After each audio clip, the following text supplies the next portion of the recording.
Ladies and gentlemen, good evening and welcome to the second Leonard Steinberg Memorial Lecture. It's a great privilege to be able to host this event. Leonard Steinberg will have been known to many of you as one of Britain's great entrepreneurial success stories of the post-war era, starting a small betting shop from the back of his father's milk shop in Belfast. It grew and grew and grew into the great firm of Stanley Leisure, which he superintended for so long. He also achieved great note through his multitude of activities in civil society, in the world of politics, as Deputy Treasurer of the Conservative Party, as President of Lancashire County Cricket Club, and through a multitude of charitable activities, most notably his leadership of the Manchester Federation. We're particularly honoured that his family should continue as patrons of this event. We're delighted to be able to welcome his widow Beryl, his daughter Lynn, son-in-law Jimmy, Atias, brother Gerald, and all the other members of the Steinberg family. Please join me in welcoming them and paying tribute to Leonard's memory.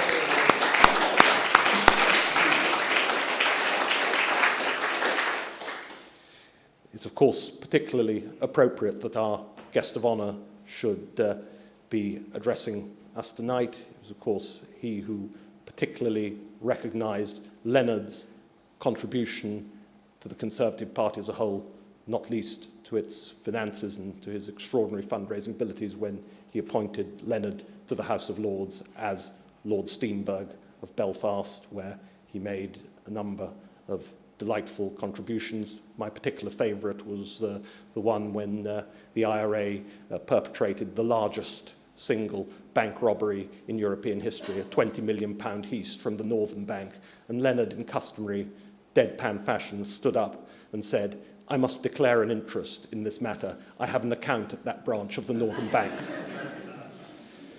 But there's nobody more appropriate here tonight. Nobody would have derived more pleasure from the work that you are doing at the Department of Work and Pensions than Leonard. Nobody would have derived more pleasure from the strength, the determination, the insight, and the capacity to fit it in to the broader picture of the big society which Leonard, and in his career, in so many ways prefigured. We're delighted to be able to welcome you onto this policy exchange platform here tonight, Iain. Thank you for coming. We all look forward to hearing what you have to say.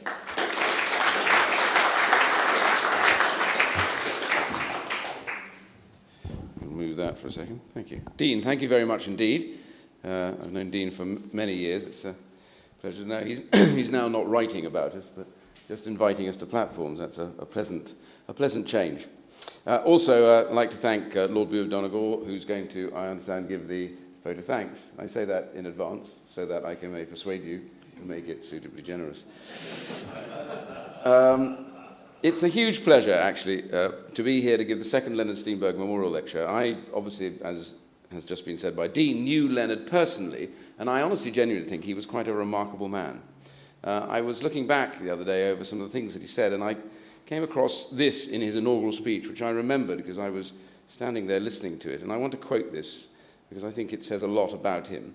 He said, "I was born in Belfast into a Jewish middle-class family.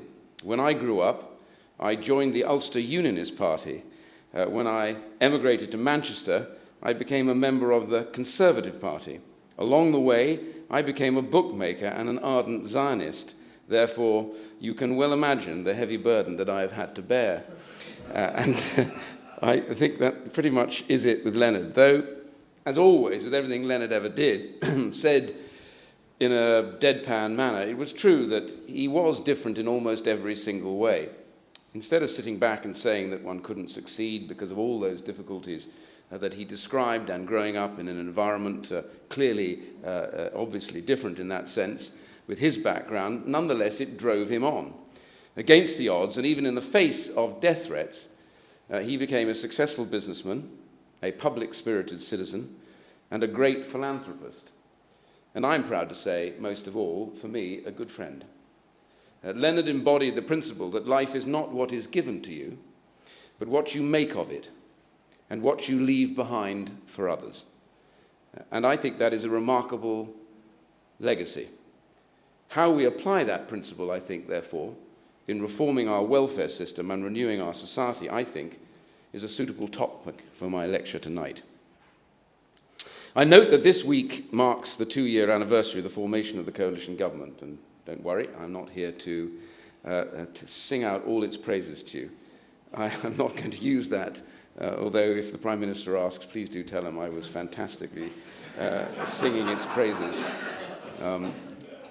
I do want to spend some time, however, reflecting a little bit on the particular challenges which we face in my area of interest, which is essentially in the welfare system, as well as explaining at the same time how we're trying to deal with that challenge. And therefore my lecture, you might be relieved to hear, is going to be not primarily a technical one. The real purpose of this is to set out a kind of mission as to what we're trying to achieve and what the job was about. And put simply, it's really what we need to achieve in the coming years. It's not political or technocratic welfare reform, but I honestly believe it's internal and external cultural change. And by this I mean cultural change both within society and within government itself. To explain what I mean, let me just start by taking us back to the early 1940s when Beveridge was laying out his vision for what he described then as a modern welfare state.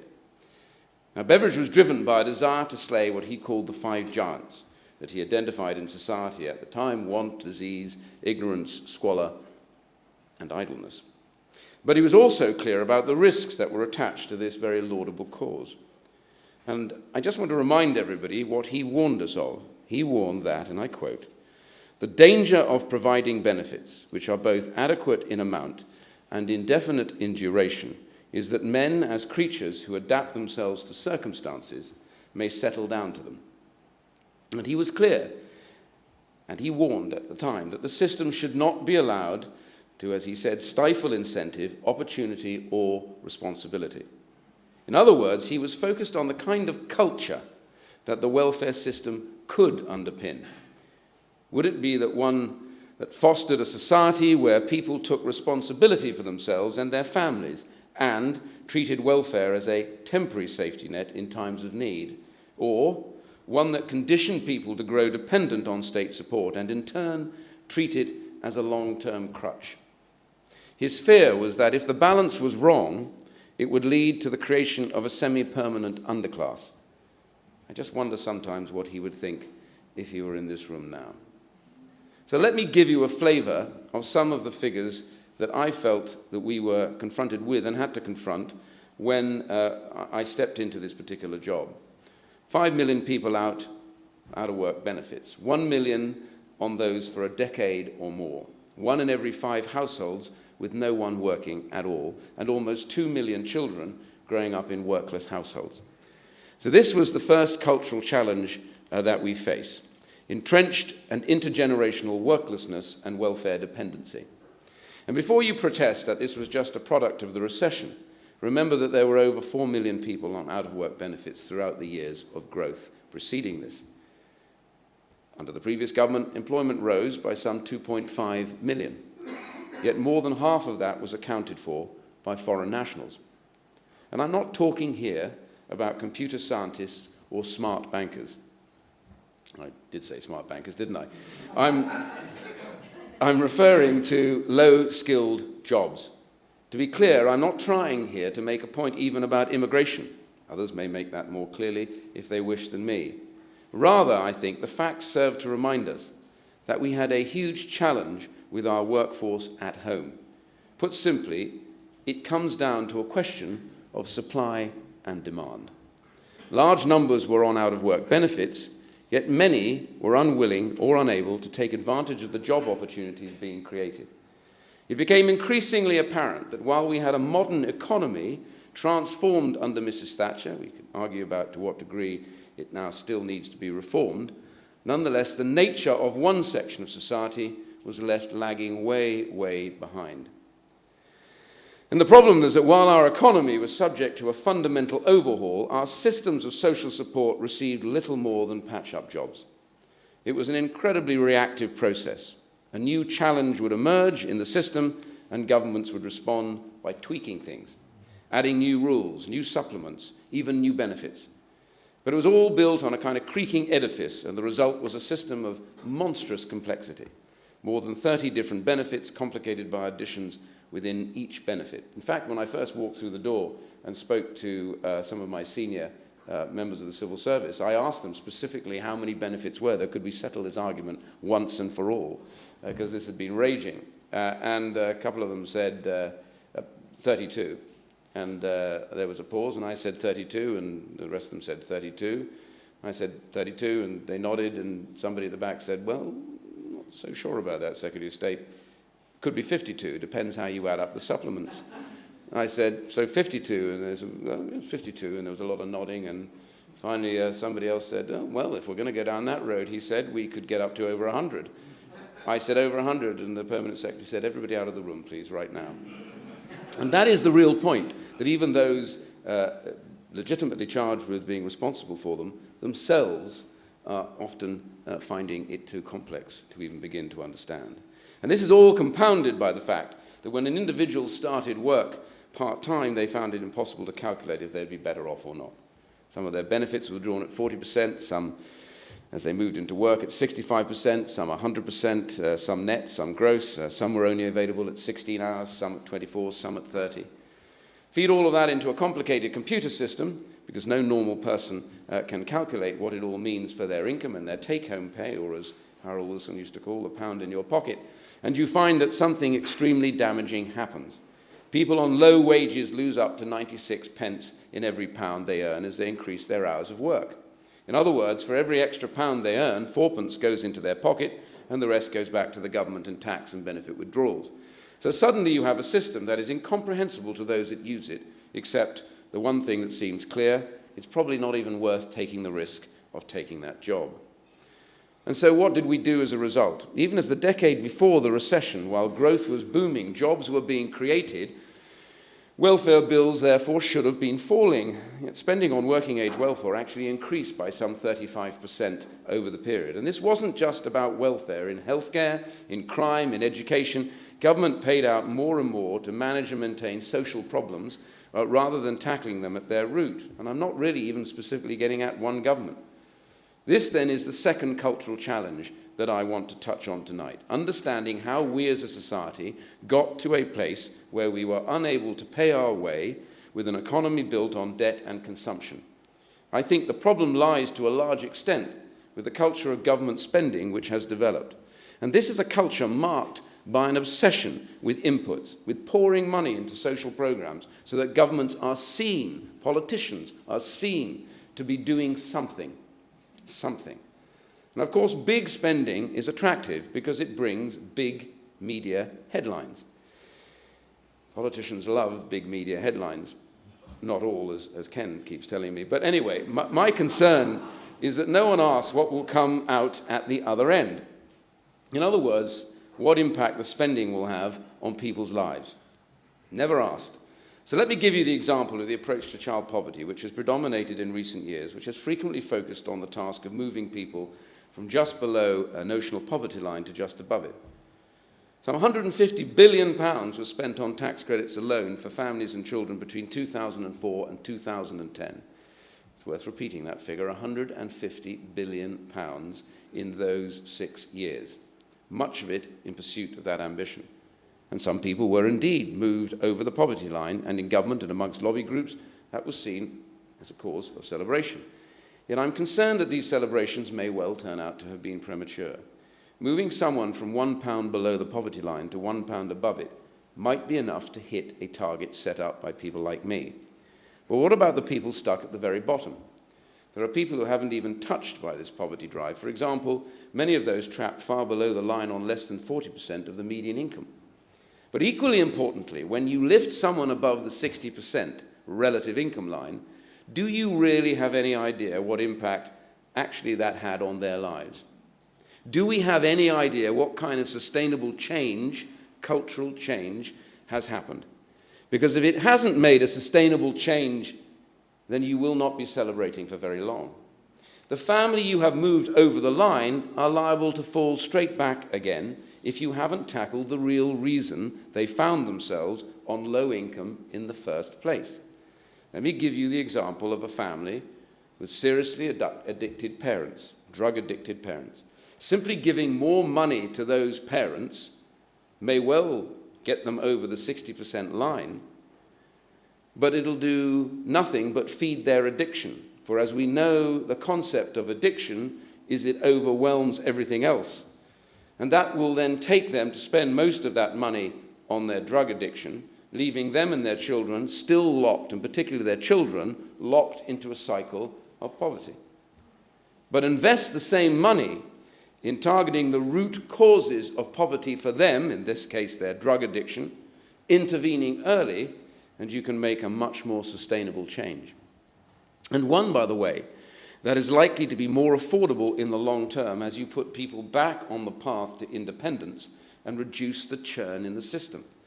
And too often, reductions in poverty have been achieved simply through out-of-work welfare transfers. And that's what I mean when I speak about inputs versus outcomes.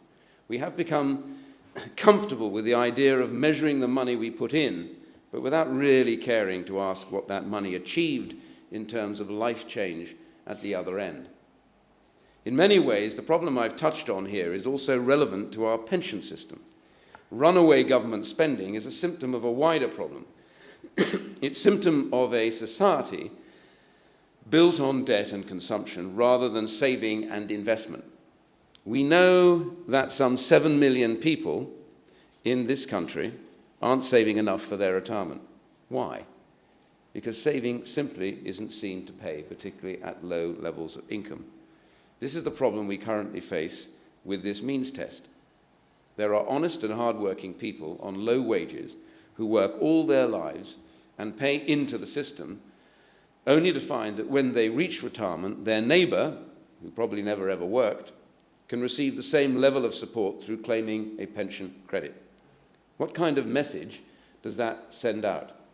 It tells people on low incomes that it's simply not worth saving. It's not even worth working. Sit back and wait for the government to pay out when you finally retire.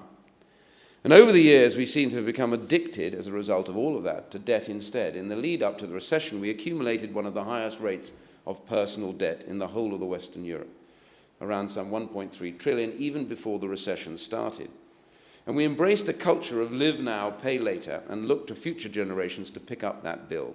And the fact is that debt-fueled booms, as we are now discovering, feel good while they last. But like all addictions, the detox is long and painful. So we are now faced with a fundamental challenge. Millions of people stuck on out-of-work benefits, millions not saving nearly enough for their retirement, and politicians of all hues addicted to spending levels as a measurement of success rather than life change as a measurement of success. 3 areas ripe for reform. But how do you reform when there is no money? The answer, you change the way you reform. Not just occasional cheese slicing, but recalibrating whole systems so that you change behaviours and change the culture that allowed spending to get out of control in the first place. And this is absolutely critical, and I want to take a moment just to explain why.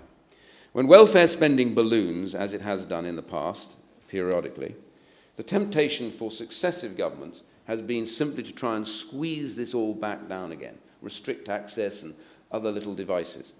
But rather like a balloon, when you squeeze it at one end, it squeezes out at the other.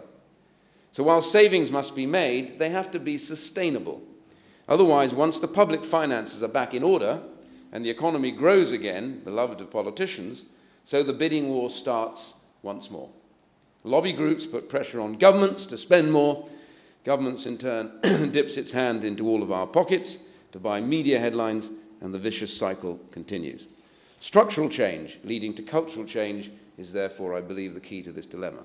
In other words, we have to tackle the demand itself, changing the effects of welfare by changing the incentives in the system. And let me explain what I mean by this. My fundamental belief is that everyone in the welfare system should be on a journey.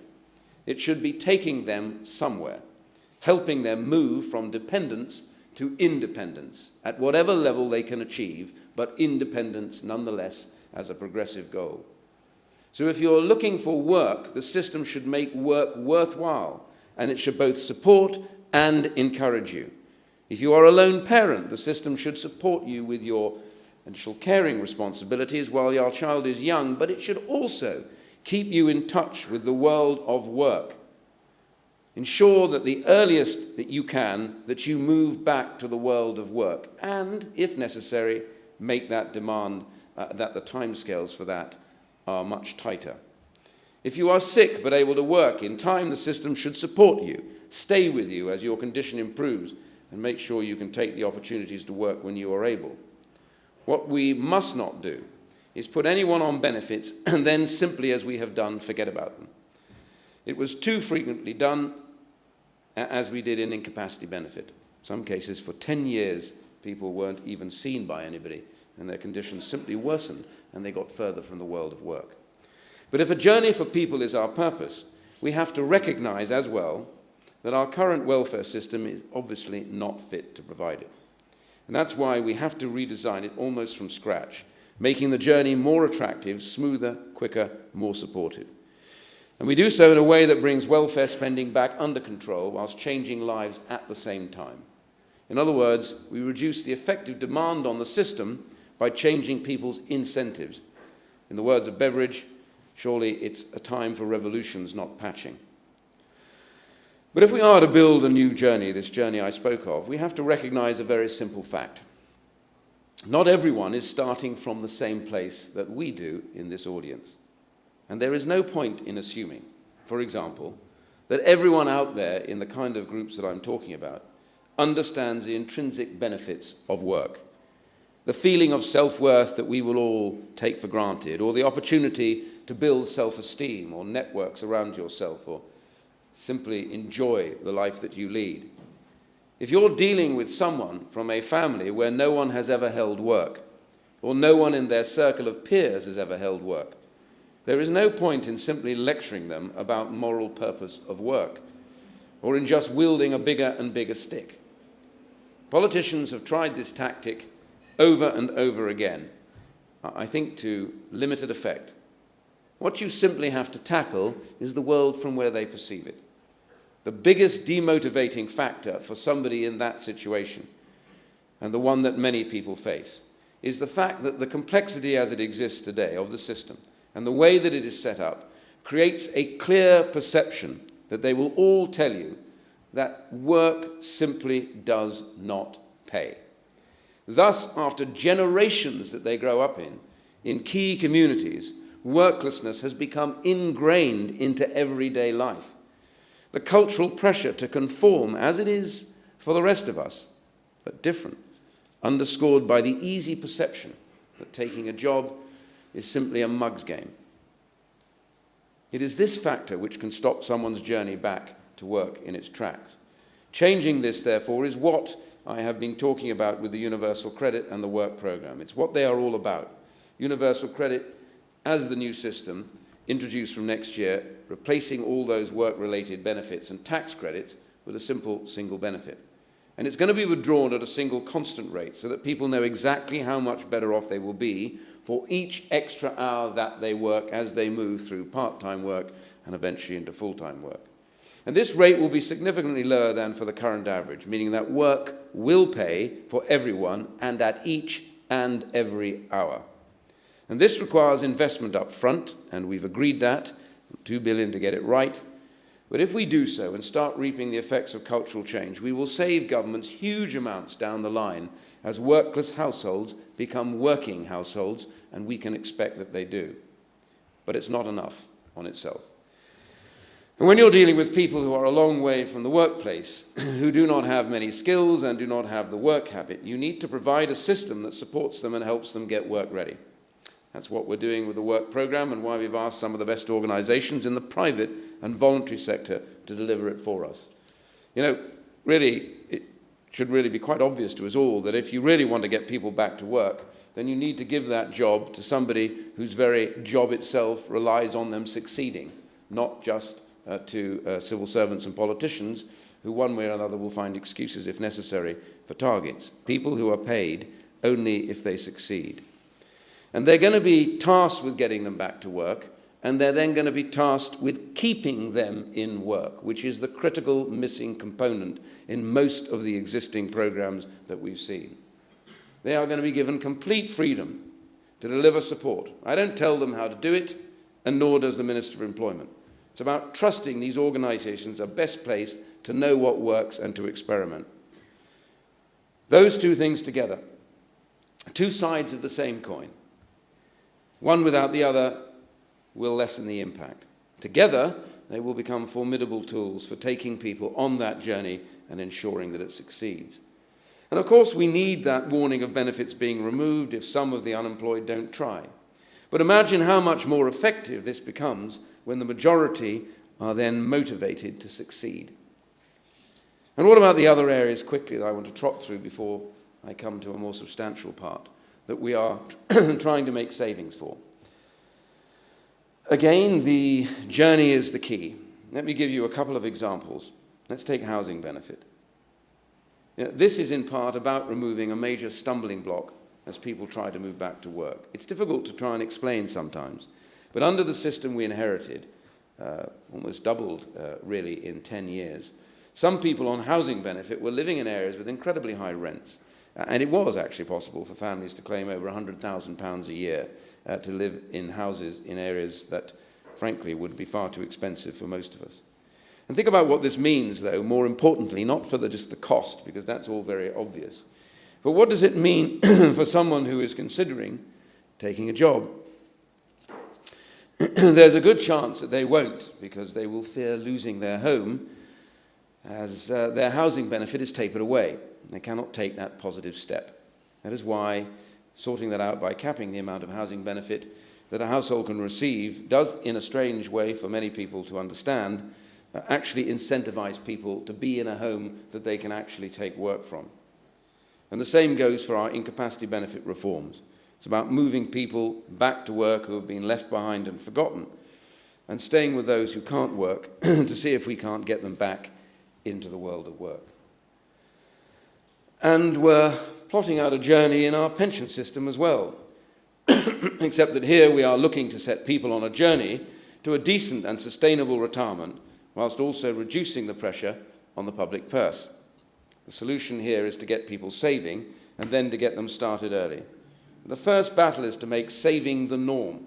That's why we're pushing ahead with plans to automatically enrol all those without pension coverage. But that still leaves us with the problem of means tests that I mentioned earlier. So the second big reform we're about to do is to push ahead with plans to simplify the state pension system, to create a single-tier pension, to set above the level of the means test that people always know, particularly people on low incomes, that it makes sense to save because everything you save will go forward to you in retirement. So that's cultural change, renewal of a welfare system that's seen as a means of temporary support, the beginning of a journey back to independence. And as Leonard said, our culture should allow us to make choices, not to be told what to do. Yet there's one final piece of the puzzle. I have covered what I call external cultural change, change in society at large. But we must also achieve an internal cultural shift, as vital, changing the culture of government spending. And it's here that I think we still have much work left to do. We have to reject the old focus on inputs, the old mantra which said that more spending equals good, less spending equals cuts, which equals bad, and open up a whole new dimension, one focused solely on the impact that spending has on people's lives. Every pound for life change. That means changing not just how much we spend, but actually how we spend it. So let me return to the example of the work programme as a first example. This is really pioneering a new use of a thing called payment by results. While supporting someone into work obviously has a cost attached, you find that cost is quickly outweighed by the reductions you can make in the welfare bill. As you get someone back to work, it comes very clear, and including the payment of tax. So the trick is to use these future savings to pay for the work programme now. And we do that by putting the onus on the 18 providers who complete the delivery of the work programme in various parts of the country. And they raise the money to deliver the programmes alongside their subcontractors. And we then pay them when they deliver results, and only when they deliver results. That means first you get someone back to work, and when they're in work for a period, we pay you. And then we pay you a bit more when you've kept them in work for another 3 or 6 months, or maybe 9 months and a year, and each one is a staged payment. And there's a reason for this. You know, it's easy to get somebody back to work in a sense. You know, just get them to that job, get them through the interview, and they're in work. Don't care about them after that. They crash out, not your problem. If people don't have what I call the work habit, the thing that everybody here, I suspect, has got, in other words, they're not used to the world of the workplace, or convinced that working is right for them, or they come from that culture where everybody around them when they go home laughs at them and sneers and said, what a waste of time that is. The risk they have that they will fall out of employment is enormous, because the pressures on them to conform are also enormous. So the providers on this program get the biggest payouts when they keep someone in work. As I said earlier on, 6 months through, in some cases, to 18 months. And in so doing, they remove the risk from the taxpayer, and we make sure that every pound is spent, not just on getting them in, but making sure they stay in forever. And a payment by results system is fine and works best, as I've just said, when the timescales for success are short and the metrics relatively straightforward. But in addition to payments by results, there are other areas as well where I think we have to move, and move soon. In particular, we are really trying to open up the social investment market. As I see this, is a huge opportunity to get much more private money working in pursuit of social good. Historically, it's been assumed that people could either be good citizens and put their money into charitable works without expecting anything necessary in return, except that warm glow that comes from knowing that you did the right thing, or they could be profit maximizers who invest their money in commercial ventures and have to forget about the social consequences.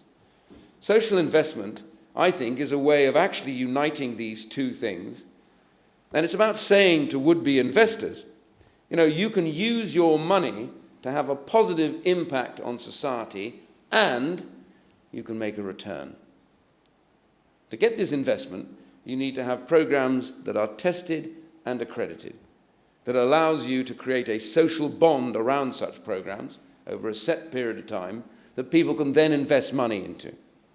Something like nurse-family partnerships or others that are tested and proven and show a clear result and have a very clear return on investment calculation attached to them. And that is why we've agreed to establish an independent foundation that will accredit programs of work and provide a rigorous assessment of their likely social returns. Before anyone thinks this is just some ideological conservative idea, this is Graham Allen's idea, a good friend on the other side of the house, who believes fundamentally in this idea of money invested in life change. And it's why we're testing a variety of cutting-edge programs that I set up through an innovation fund, which will help build the evidence base around some of these models. And it's why government has launched the Big Society Capital, capitalized with 600 million and tasked with the sole mission of growing that social investment market. And I know what some of you may be thinking. That's all well and good, but, you know, it's another one of these pipe dreams. The market is in its infancy, but I believe this has huge potential to change all of our lives, government and everyone outside. First, I think this has the potential to greatly increase the amount of funding available for social programs by bringing in private investment money, but targeted. And second, it brings a whole new level of discipline and rigor to the civil service and to people in local government. Too often in the past, good, proven programs have been introduced, money spent on them, by government, but simply haven't worked. This isn't necessarily due to a problem with the program itself. Rather, it's because, as the program has trickled down through the system, bits of it have been added or subtracted, modified as different levels of officials have decided it wasn't what they wanted, it wasn't their program, they had another one that was just as good or better, and that now they could get a bit of that and add it to it.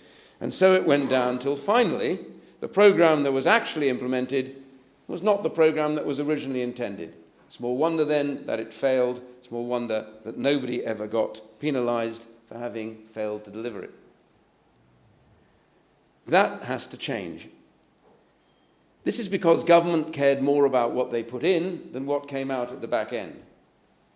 It doesn't have much interest normally in whether the programme actually worked.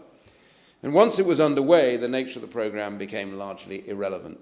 After all, probably the Secretary of State who implemented it moved on. In my department, Secretaries of State averaged 7 months in charge of their departments. That was about as much time to find out where the tea was made and who the permanent secretary was, but even that may have been a bit challenging. So if the money follows the outcome, as it does with payment by results, or with social investment, we can bring a whole new level of imposed fidelity to the way that civil servants and local authorities and government at large run these programs. Not just to get the money in, but then those investors will want to know quite legitimately, as they would with any other investment, what is happening to that investment, what is happening to each level of return that was expected. That private discipline finally imposed on government will change culturally what has been going wrong for years. And it's my belief too that something else will change, because now we have a chance to bring the successful in society back in connection with those in the communities I was describing. Because if you are investing in a program that you have set a social bond around and you want to see it successful, then one of the good ways to do that, if it was to get young kids off drugs or to get young dysfunctional mums right, then now you may want to visit the very area that your program is covering. And that starts to take a real interest for those at the top to figure out what they're doing to change lives at the bottom. In other words, the thing that seems to have gone wrong with society, parted from each other, this may be the very vehicle that helps bring them back together again, as each has an interest in the success of what is happening. The prize, I believe, for this could be utterly enormous. Cultural reform of society and of government in a way that restores effectiveness in public spending and restores the idea of mobility again in a welfare system. In other words, it restores the idea that no matter how hard things get for you, we will be there with you to help you, but to ensure you are on an upward path. But we've got to lock this process in, as with the process of making savings that I spoke about earlier. It has to be done in a sustainable way, or the problem will just simply pop up again. And that means the changing of the incentives in the system that I referred to. In welfare, that means understanding that work has to be seen to pay, and people know that support is available to them. And then in government spending, it means making the money follow the outcome, so that it is no longer possible to fiddle around with equality programs and not see them through. Through this process and through the tool of social investment, we can achieve this. And the key point that I think possibly the most exciting part of it, locking those at the top of society back into our most disadvantaged families and communities at the bottom, showing them actually the purpose of work, the purpose of enterprise, and the value of success. And in return, what does it do for them? It shows them that this problem is big, and in solving it, they will be part of that solution. So the warm glow with their return. It's all about, really, I suppose, in a sense, binding this idea that social investment can work if it's run on the same lines that businesses have run themselves for years. The trouble is that over the years, we've tried this idea of welfare reform, but we've never really got started. Ironically, perhaps, I think it's taken difficult times to create this driver for change. When the economy was growing, we had a lot of talk earlier on about welfare reform. I remember seeing Harriet Harman and Frank Field together. Repeat that again. I remember seeing Harriet Harman and Frank Field together about welfare reform in the early years. But the point is, when the economy is growing, it's just too easy, I think, to say, yep, but not now, maybe we'll do this later. For it does involve some very tough choices. Some I've outlined, some more to come. And as we try to reshape our economy and revitalize and refloat the entrepreneurial spirit that has historically characterized the citizens of this incredible global trading nation, we must accept that we will utterly fail unless we can lock all in society into the benefits of this change. You cannot have a vibrant economy that is then dragging behind it a whole section in society who are not contributing, but are simply receiving. We must no longer allow ourselves to accept that someone in society is simply beyond our reach, and providing they don't bother us, we won't bother them. Surely, as our economy moves into the 21st century, these welfare reforms will be about ensuring that a previously disconnected section of society gets there at the same time. Thank you.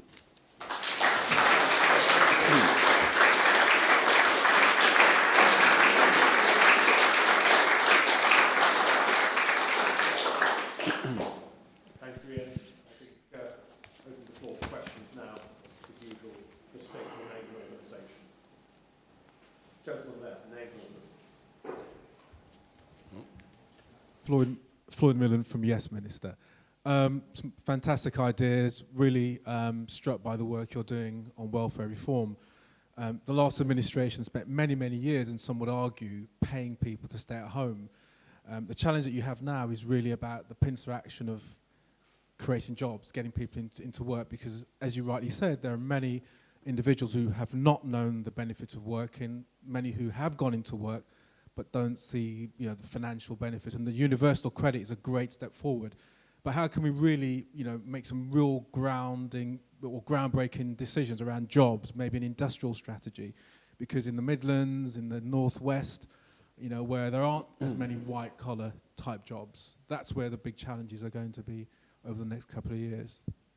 Yeah, obviously job creation is critical.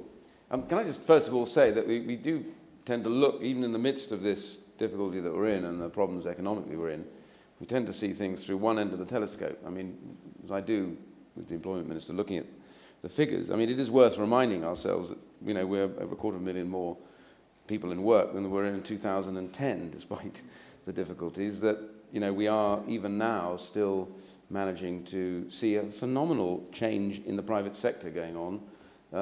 Here we are offloading huge numbers of public servants because we're having to reduce the cost of government. I'm putting now more and more lone parents back into the job search. When I came in, they were just moving from 16 years old and their children, now 7, now down to 5.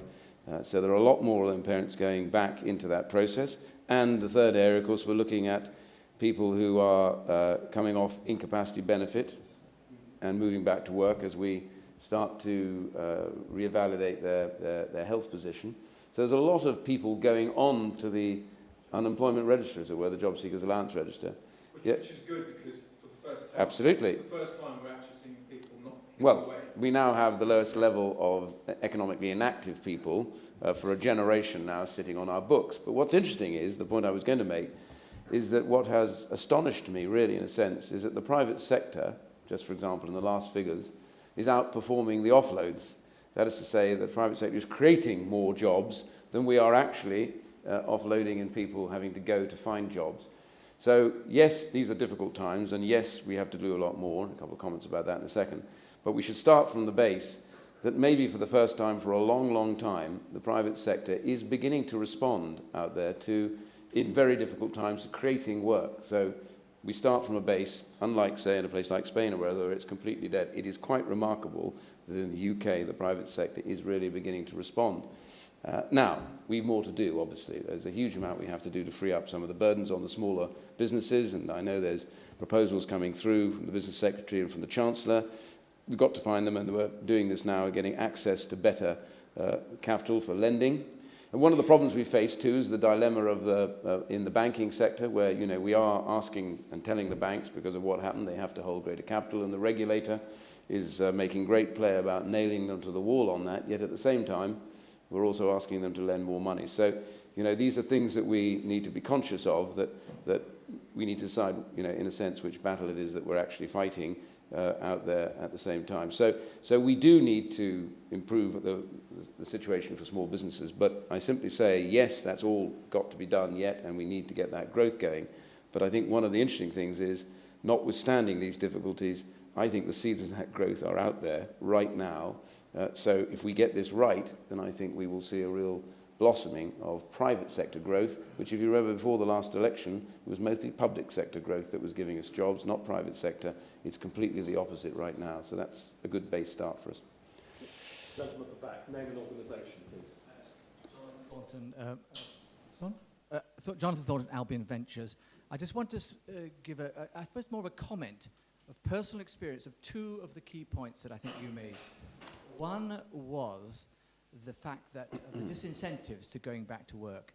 And following doing jury duty at Tottenham and Wood Green, I happened to bump into a group of guys who invited me to join them called the Wood Green Wise Men. And 5 of them are not working and 1 is. And I added that to 2 out of 7. And the one who's working gets extreme hassle regularly because they say at £7 an hour working as the cashier in Ladbrokes, it's not worth it. And I support him when he says, I need it for my self-esteem and my health and my saneness. So that's one extreme. The other extreme is that I've set up with a few other people, a social investing fund. Oh.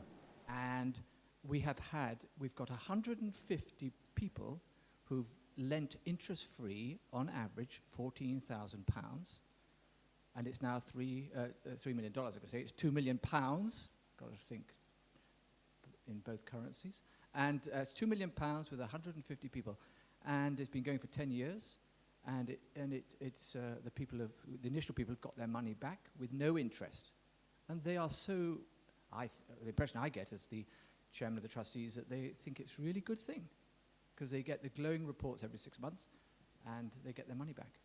So I'm supporting ends of your... Very good. And can I just pick you up on this? Because first of all, can I congratulate you for not quoting yourself in euros, by the way. But anyway, moving... it's not an official government position.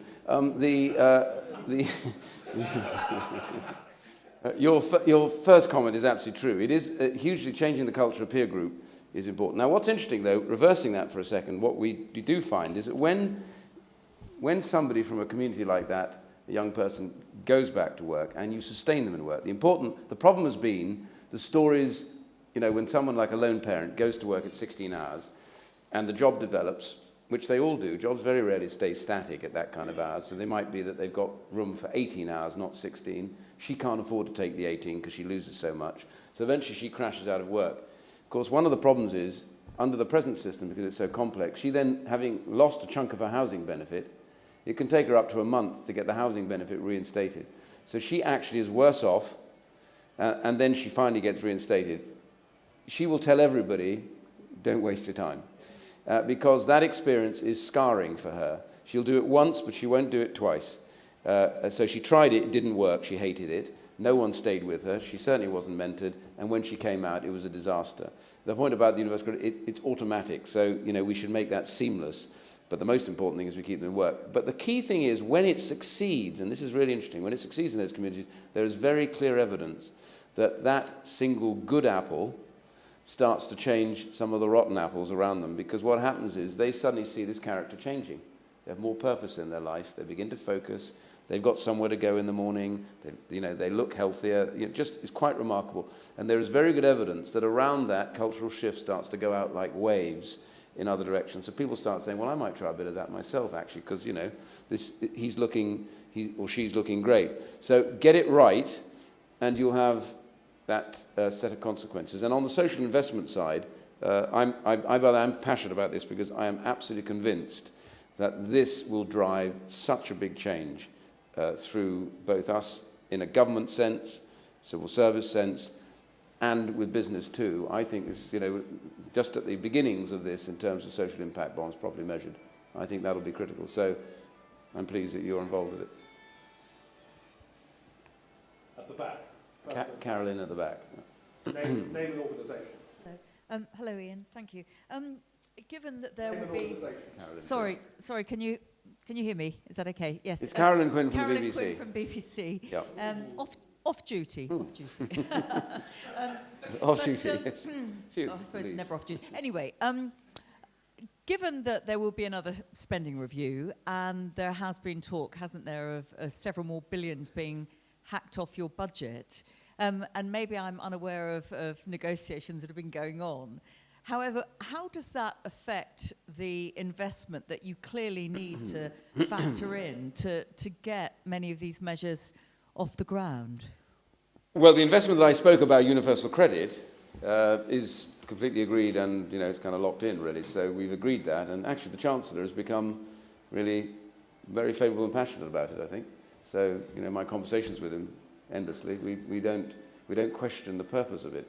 There were all the debates at the beginning, but those are now, I think, changed. And I think the whole point about this, you hear the Prime Minister today get up and talk about work paying and everything else, but it's universal credit that achieves that, and it's important for that. So there has to be recognised that you do have to invest sometimes to make change, so that change in turn then saves you money.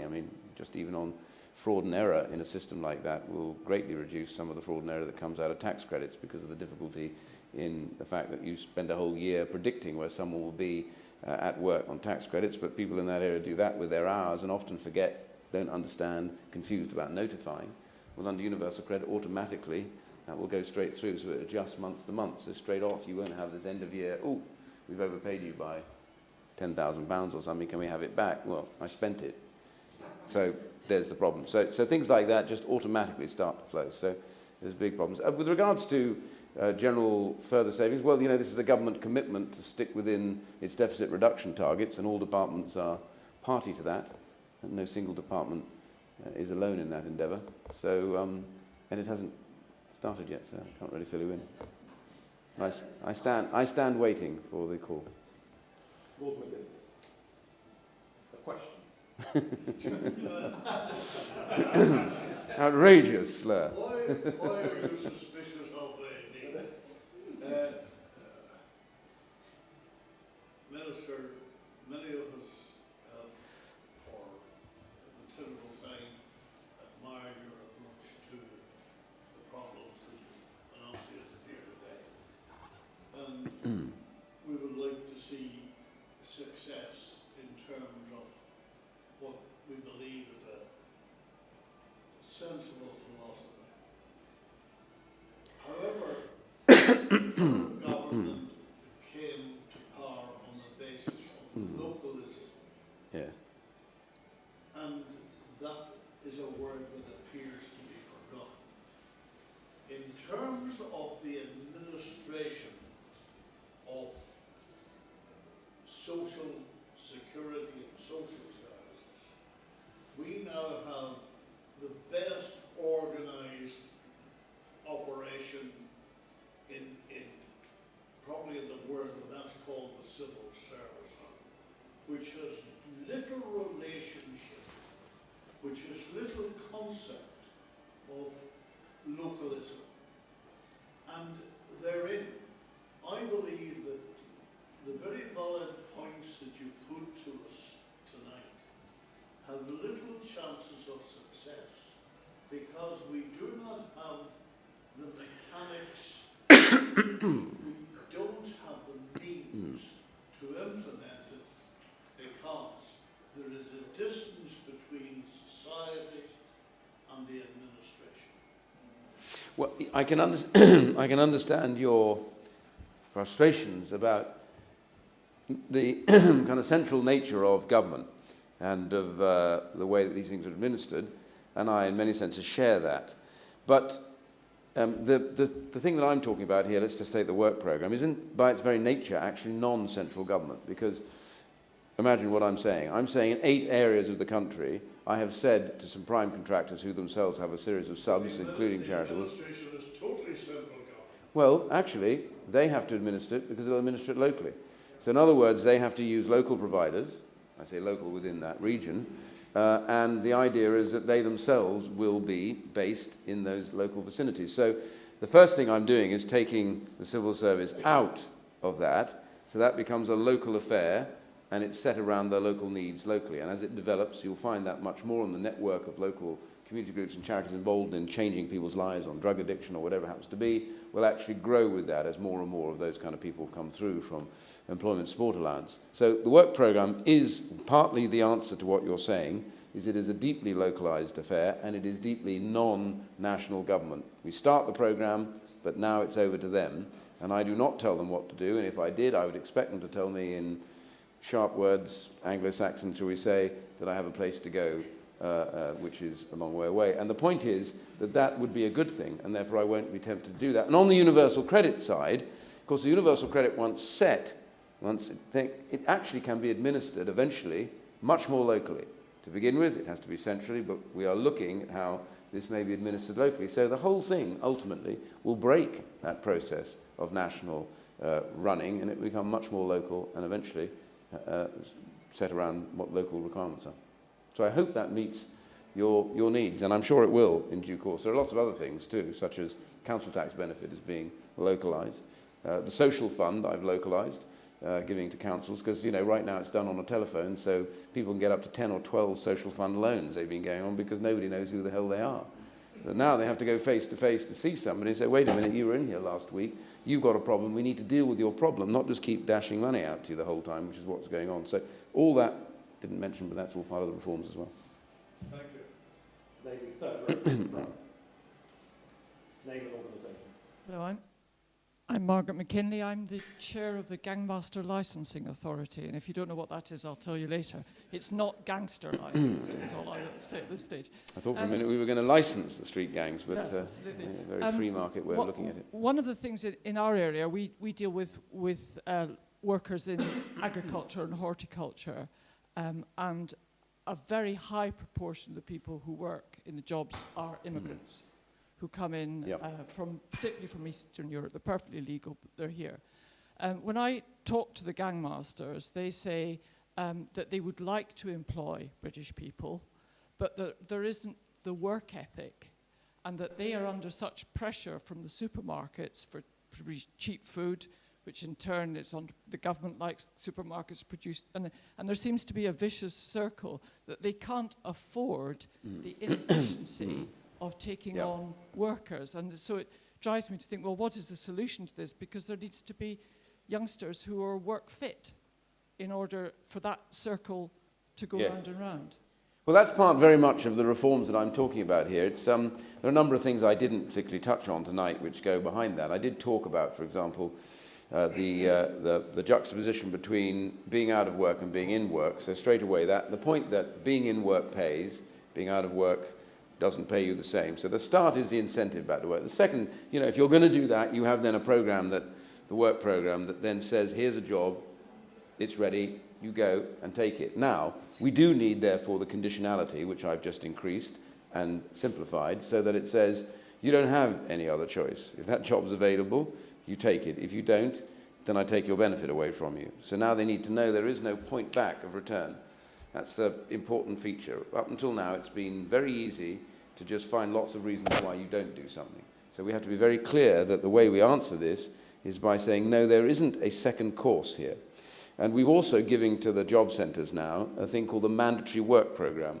Now, people are always on me about American workfare, and my point is I think even they found there's a deep inefficiency for everybody to do it. What you want is to target it, focus it. So what we're doing is we're going to focus a mandatory work programme on somebody that the advisor feels is simply having struggle getting up in the morning, has lost this idea of maybe their morale's a bit shot, whatever it happens to be, a young person that has come from a culture where they don't have to work. And so now what they'll be able to say to them is, okay, I tell you what, 9 o'clock Monday morning, you'll go and report there, and you'll work for 2 weeks, and you'll do exactly what they ask you to do. And if at any stage you don't turn up, I'm going to take your benefit off you. And if you don't work and I get a report back, then we'll take your benefit off you. And of course, the other thing they can do is it flushes out people who are in the system claiming benefits who are working at the moment, cash in hand. Because now they're going to say, look, I tell you what, 9 o'clock. When we trialled this, about a third disappeared completely. Literally didn't turn up at all for good reasons that they were probably all working or maybe the So my point is we need to make that, you do that by conditioning and changing the individual's attitude. And the point is, I'm basically going to get them to sign a contract so that everything, universal credit makes being in work and out of work exactly the same. You pay them monthly and you make them sign a contract. We put all this support behind them. We say, this is what we're going to do for you. Here's what you're going to do for us.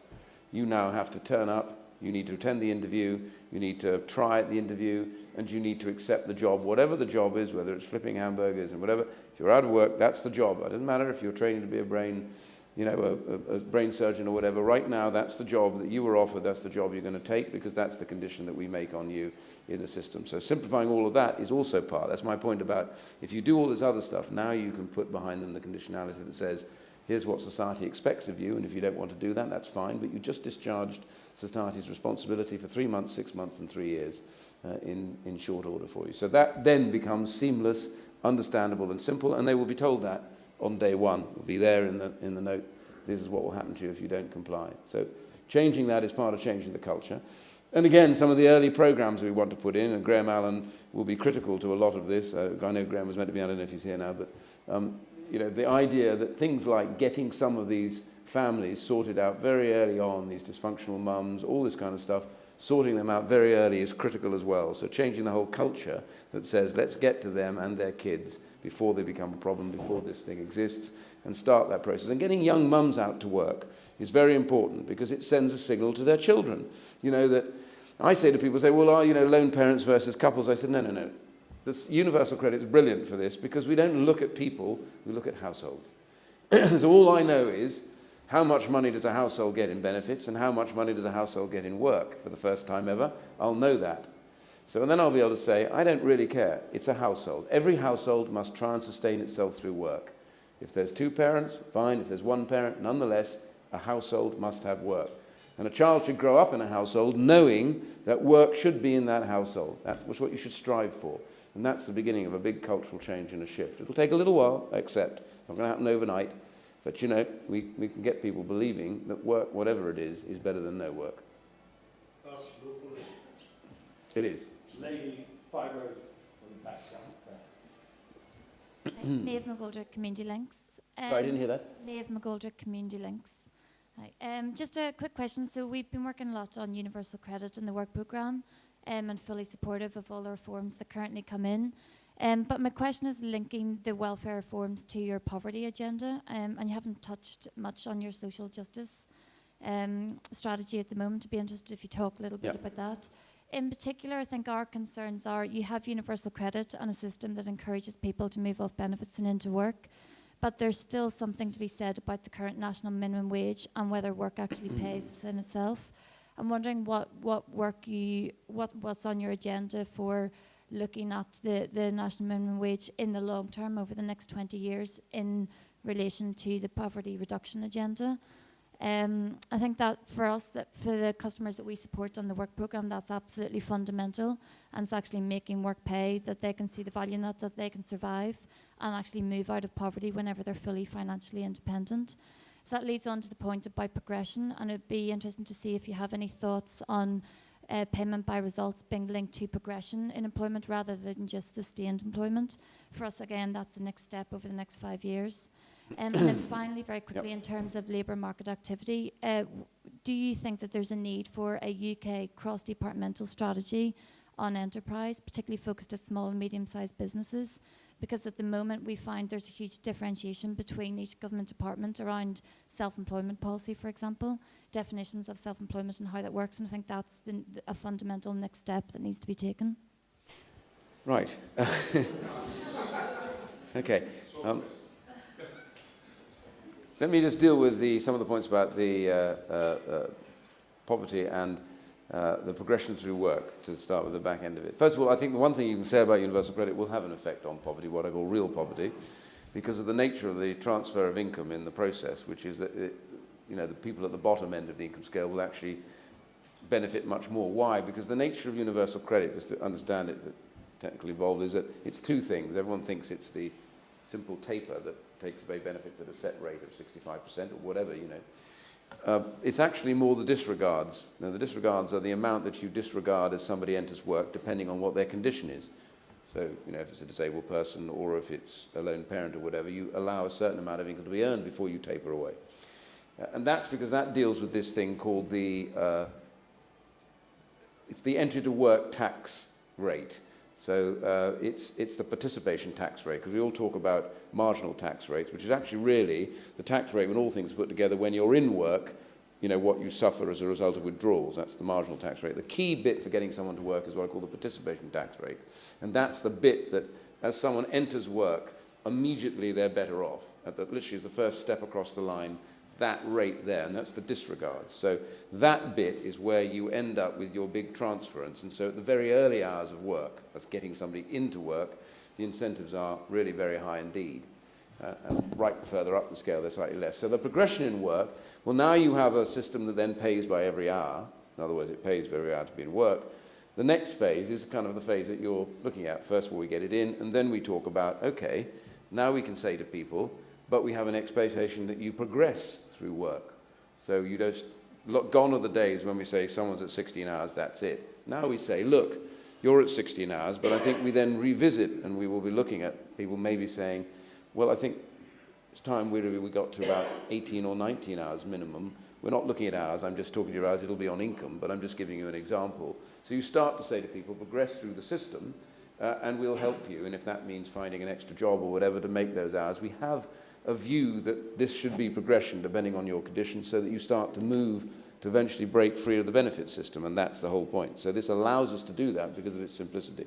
So the poverty stuff will be affected directly by that, and there's a big transfer. So poverty figures will actually be reduced quite significantly by that process. Social justice, what I'm probably going to do is best is, I'm happy if you leave your details, I'll send you the strategy, because I'd be here for another hour and a half, and I think people would get uneasy because it's now 10 to 8. So, but I will send you the strategy, because that's a whole area, and that allows me, heading up the Social Justice Cabinet Committee, to look at all these things. For example, drug addiction. We've been working very hard to get the new policy through about this rehabilitation as opposed to maintenance. It's finally there. We're going to get that through. It's a big breakthrough. It'll change lots of lives, and a lot of other things that we're looking at as well. Homelessness, rough sleeping, all that stuff comes under us, and it's all put within that strategy. So I do that as well in my time off, and that's what, in essence, I'll send you the details on. But forgive me if I don't go rattling through it, because I think everybody here will probably turn up their toes at that point. Sorry, Yes, it is. Across government, you're absolutely right. We're engaged in that right now, and that has to change. You're absolutely right. Happy to talk more about it. Yeah. Final question, Lord Carlisle. Yes, Alex Carlisle, Liberal Democrat peer. I've been waiting throughout this very interesting discussion for words like education and schools to be mentioned, because they haven't so far. I reflect on the fact that there is generational unemployment in many communities. I remind myself that if I'm a manufacturer of mobile phones and I want to sell them, I make them irresistible to the buyer as a temptation. And I'm interested in what the government is proposing to do to make people from those generational unemployment areas really want to go to work, rather than feel that they're forced to go to work, because it won't last beyond the next change of government, whenever that comes, if they don't want to go to work. And the final point I want to make, which raised this question in my mind, is the reflection that the real failure of the local elections last week was that 68% of the electorate were not persuaded by any political party or the combination of them to vote, which means that approximately 80% of people under 25 didn't vote, which shows a terrible disaffection with the political process which is offering the policies you've described. Right, number of different points. I didn't mention education, because that in itself is a subject. It's completely attached to this. You're absolutely right. It's what Michael Gove is taking through alongside me in some pretty radical reforms to try and make sure that schools actually end up teaching people something that is of use to them when they leave schools, and imposing a culture. If you get the culture right at school, then the chances are that culture will feed over into their desire for work. I'm also doing some other stuff, by the way, because I recognize that one of our big problems has been that we have spent a lot of time banging on about academic qualifications all the time, which is fine. But if we look at some of our, competitor nations like Germany or Holland, they have always maximized the vocational route as well. And the result of all of that has been that, one of the big success stories in Germany was when they got to the kind of reunification. They did a massive investment again in their apprenticeship programs, and all of that, Hughes schooling and everything else. And they were going through a dip, if people remember. There was a real moment when everybody said Germany was flattening out, it was all over, the great German success story. And then suddenly, you know, I know the Euros had a lot to do with that, but nonetheless, they became much more productive. So their productivity then rose again because they started bringing people through into work who were upskilled and ready to take that work. This is where we have to be. And so part of that process of reinvigorating apprenticeships is all alongside this, and the educational reforms are critical if we're to change this. And to again believe that there's no stain on somebody who does not want to follow an academic route in the early years, but actually wants to be out there earning money in some kind of career which didn't require them to go to university. That should be a major plus. And if they go to university later, as often used to happen, then that's also a plus. So we start, you know, being proud of the idea that the idea of apprenticeship and vocational training. So that's a critical component to changing that culture in the slightly longer term, and I'm involved with that through the Social Justice Cabinet Committee and with Michael, and that is now being reinvigorated, and we've got a long way to go there. The incentivisation, this side of it, in the short term, the universal credit incentivises by making very simply that calculation that you're better off in work than you're out of work. And to my mind, the one incentive I think that works with people is money at that level, because the rest is notional if you're in a community. So universal credit is about making that incentive that says, do it, because we're saying do it, but do it because actually you're going to find that you're better off, more scope, greater power, etc., and you'll see your life change. And the last thing you were about elections, I agree with you, but you know, it's a funny thing. I wonder if we aren't seeing the product of just exactly that process that successive governments have kind of watched in the UK without doing very much about, which is saying essentially government does everything, that, you know, I don't have to save, if I don't work it doesn't really matter. All of this stuff breeds a culture that says, look, everything that goes wrong in life is the government's fault, and it doesn't matter what anybody does, but it is government's. And so anything that goes wrong, I'm disenchanted with anybody who's in charge, because you're all the same, because you all lie. And we have a media, to be fair, that surrounds us by saying that everybody that goes into politics is just a pack of liars anyway. So we are, in a sense, feeding off each other. Now, I'll be honest with you, in Parliament, there's a lot of very good people on either side of the House who really do genuinely came in to do good things. There's always going to be the odd rogue in there, but there's a rogue in everything, from newspapers through to businesses. But the reality for us is we actually have no sense of any kind of respect for the idea that there is a purpose in what we're trying to do, but then we don't allow that for ourselves. And I think changing and breaking this at the bottom through welfare, education, through the process of work, etc., showing that people need to take control of their lives, we will help and support them, but by and large, being independent is actually a state of being. It's what we should strive for, it's what we should be proud of, and it's what marks us. Independent people, by and large, tend to see that these things are in balance, and I suspect we'll get more people turning up to the polls if they were then realising that things that government does make a difference, but we can't run everybody's lives for them.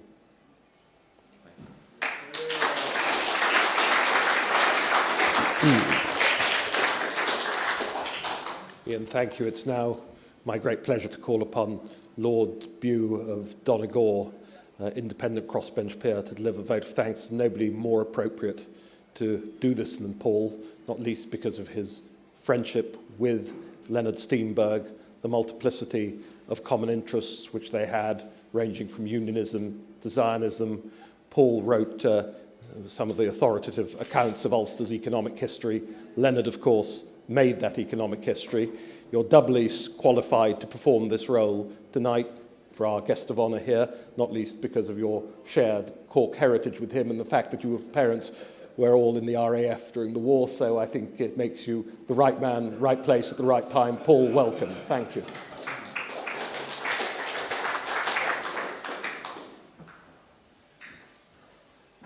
Thank you very much, Dean. Yes, the shared Cork heritage is indeed a fact. as indeed is the RAF heritage as well. I really do think it's an honour and a pleasure to have the opportunity to move the vote of thanks in the second Leonard Steinberg Memorial Lecture. I'm delighted to see so many of Leonard's family here tonight. Leonard was enormously kind to me when I first arrived in the House of Lords. If you arrive as an independent crossbencher, you don't have a party machine to show you around. And I relied on really two people. One is David Trimble, who's here tonight, but also Leonard, who would say, no, you go down that corridor when you're voting, not that one, and all these other very helpful things which you need to know in the early days. And I had a number of conversations with him about politics in that period, in those years. And I often think now what Leonard might have thought about current politics and the way that the government has evolved. I know one thing for sure, because I remember one thing that and the weakness in it is worth mentioning. Leonard was deeply, deeply committed to the election of Boris Johnson as mayor rather than Ken Livingstone. Put a lot into that the first time around. He wasn't around to see it the second time around, but I have to say I'm absolutely sure that that's one thing that happened in recent times that Leonard will be pleased by. I am reasonably sure, and I'll come on to this, that there are other aspects of government which he wouldn't have been quite so enthusiastic about, but I do know that he would have been absolutely delighted to have Iain Duncan Smith deliver this lecture tonight for a number of reasons. There's the personal ties between them, which Iain talked about at the beginning of the lecture. But going beyond that, Leonard was deeply committed to Northern Ireland, above all to the small Jewish community in the Somerton Road, but to the whole society of Northern Ireland, felt intensely strongly about it, always in later life, most of his career really made later in Manchester, always very emotionally connected to Northern Ireland in numerous ways. And I know one thing, that he admired enormously the young soldiers who played such a role in bringing about peace in Northern Ireland, one of whom was Iain Duncan Smith, who served in the Scots Guard between 1975 and 1981, and served in Derry when it was a considerably less pleasant city than it is today, when the memory of Bloody Sunday was still very sharp in the air and made life really quite difficult for a young soldier. And I know for that reason, in particular, Leonard would have been delighted that IDS was able to give the lecture, the second Steinberg lecture tonight. There is another reason, which goes to the substance of the lecture. I do not recall in there are certain concerns of government, the day that's in the Queen's speech, I do not recall Leonard expressing great enthusiasm, perhaps I can be corrected in this, for example, House of Lords reform. And so certain themes of the modern period which may not have entranced him terribly.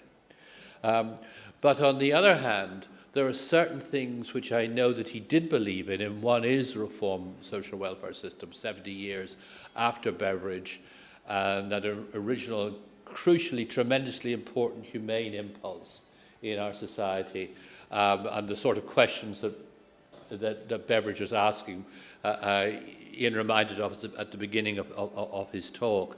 And I do know that would have been something that would have engaged him, and for a reason which I think is particularly important. It's an early remark of Iain, and this is not now to do with modishness as against non-modishness, it's a more substantive point.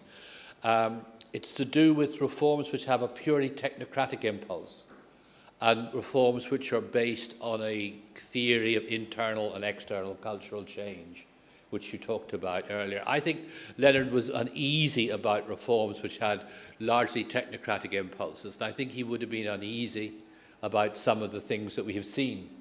But he would have been profoundly attracted by reforms which have a basis in a theory of internal and external cultural change, which is the root of everything that Iain Duncan Smith said tonight. So it is a great pleasure indeed, after such a wonderful lecture, but one that I'm sure that Leonard would have loved, from a man that I know that Leonard loved.